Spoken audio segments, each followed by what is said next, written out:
So what if the way we've all been taught to learn is just wrong? Or at least fundamentally at odds with how our brains are actually wired? That's the huge, fascinating question we're digging into today. Yeah, this really gets right to the heart of it, doesn't it? On the one hand, you've got the school system we all know, right? Memorize, repeat, and, let's be honest, forget. But on the other side, that's how our brain actually wants to learn, through experience, by connecting the dots, by actually understanding. This giant mismatch is the real reason why learning can feel like such an uphill battle. Okay, so let's dive into section 1 and really talk about that frustration, because I'm willing to bet it's a feeling every single one of us knows all too well. I mean, does this sound familiar to you? You spend hours, maybe even days, cramming for a test. You're just memorizing definitions, dates, facts, and yeah, you can spit it back out. Maybe you even ace the exam. But then what? A week later, it's just gone. It's like the knowledge was written in sand, and the tide just washed it all away. It's so exhausting, and honestly pretty discouraging. But here's a really powerful thought. What if that struggle, what if it isn't your fault? It's not about you being less smart or not motivated enough, or that you didn't try hard enough. No. What if the real problem is the system itself? A system that's built around words and abstract symbols, trying to talk to an organ that evolved to understand a completely different kind of reality. All right, to really get this, we have to go way, way back. We're going to look at your brain's ancient code, the operating system it's been running for literally millions of years. See, here's the absolute crucial point. Your brain did not evolve to pass exams. Its number one job, the one it's been perfecting for eons, wasn't to analyze poetry or solve for X. Its purpose was raw survival. It had to figure out how far away is that predator, which way is that prey moving. It's all about coordinating action to survive in a complex, moving, and often dangerous world. And this timeline just puts it in stark relief, doesn't it? For millions and millions of years, the brain became an absolute master of processing three things: space, time, and motion. And then, written language shows up. How long ago? A measly 5,000 years. That's nothing. It's like we're trying to run the latest, brand new software on ancient hardware. So this gets to the very core of how your brain even stores information.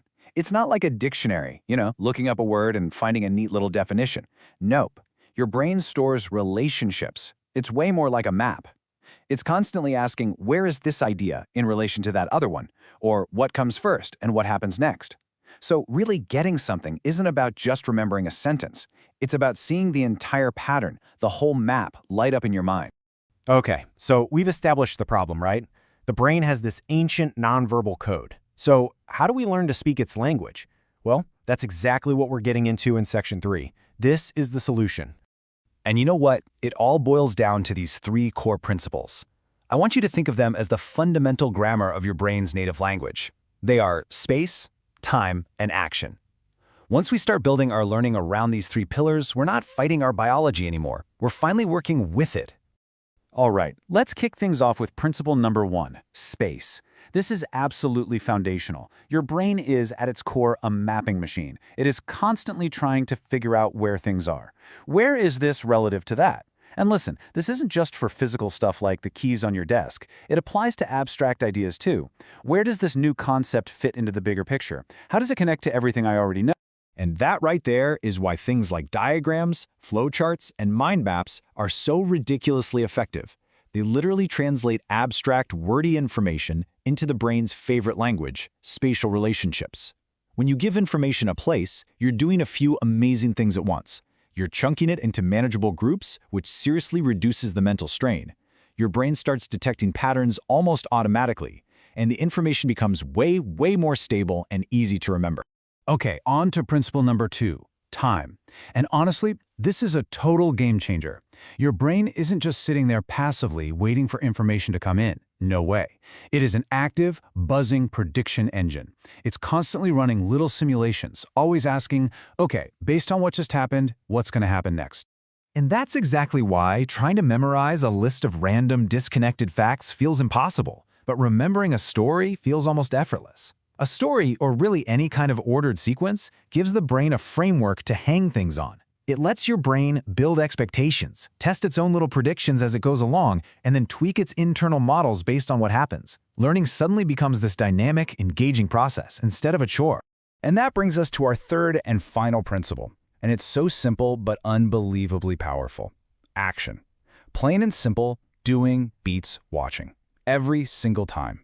Think about it. When you actually involve your body, when you draw out a concept on a whiteboard or build a little model, or even just use hand gestures while you explain something to a friend, you are creating much richer, stronger, and more complex connections in your brain. Action is what anchors the abstract. It's what transforms knowledge from just a file stored in your head to something you can actually pull out and use in the real world.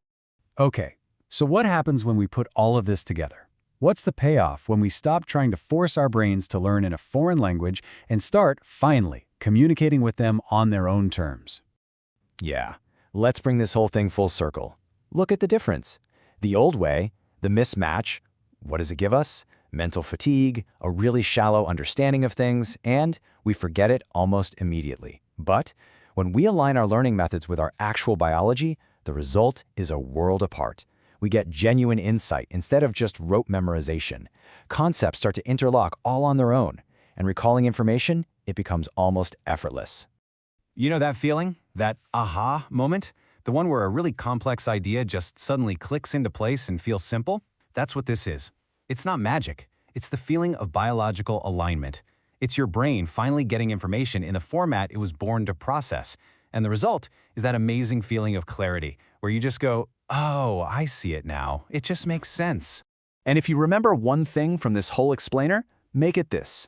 The future of education, the future of real learning, is not about cramming more content into our heads. It is about presenting information with better structure, a structure that speaks the brain's native language of space, time, and action. So what does this actually look like in the real world? Well, it means we need learning environments, whether that's a classroom, a textbook, or a new piece of software that totally prioritize visual organization. Environments that present information in a logical sequence, telling a story, and that encourage hands-on interaction and simulation instead of just passive reading or watching. So I'm going to leave you with this one last question to chew on. For our whole lives, we've been taught to think of learning as an active accumulation, of just memorizing more stuff. But what if we completely reframed that? What if learning wasn't about memorizing more, but about organizing better? What if the secret to becoming a better learner has nothing to do with having a better memory and everything to do with becoming a better architect of information? Pretty powerful idea to think about, right?